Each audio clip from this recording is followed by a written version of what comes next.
Hello friends ഇത് sprouted ആണ്, പയർ മുളപ്പിച്ചതാണ്. ഇതിന് മുമ്പ് ഞാൻ ഒരു വീഡിയോ ഇട്ടിട്ടുണ്ടായിരുന്നു, അതിൻ്റെ കണ്ടിന്യൂഷനാണ്. അത് ഞാനിന്ന് ഹാർവെസ്റ്റ് ചെയ്ത് കുറച്ച് ഇട്ടതാണ്. ഇനിയും വരാനുണ്ട്, അങ്ങനെ വന്നുകൊണ്ടേ ഇരിക്കുന്നുണ്ട്. അപ്പോൾ ഇതെങ്ങനെ ചെയ്യണമെന്ന് അറിയാത്തവർക്കൊന്ന് കാണിച്ചു തരാം. ഓക്കെ, ഒന്നുമില്ലോ ഇങ്ങനത്തെ വേസ്റ്റ് ഡബ്ബകളോ എന്തെങ്കിലും ഉണ്ടെങ്കിൽ പ്ലാസ്റ്റിക്കിൻ്റെ ഹോട്ടലിൽ നിന്ന് വരുന്നതെന്ന് വെച്ചാൽ അടിയിൽ ഹോളിട്ടിട്ട് ഇതാ കണ്ട് വേര് വന്നിട്ടുണ്ട്, ഹോളിടുക. എന്നിട്ട് ഇതിൽ പയറൊക്കെ ഒരു തുണി വിരിച്ചിട്ട് പയർ മണികൾ ഇതിലിട്ട് കൊടുക്കുക. പയറോ ഉലുവയോ ചെറുപയറോ എന്തായാലും ഇതിലിട്ട് കൊടുക്കുക.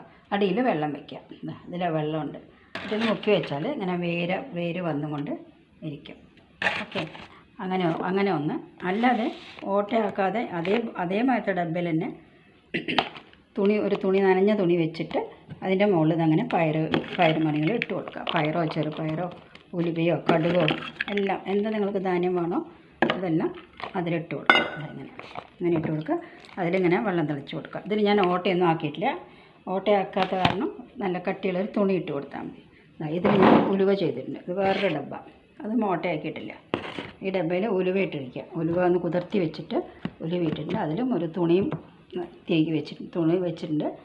തുണിയിൽ നനച്ച് കൊടുത്ത് ഉലുവയും ഇങ്ങനെ നനച്ച് കൊടുത്ത് ഇനി ഇതെല്ലാം ഒരു തുണി കൊണ്ട് മൂടി വയ്ക്കുക.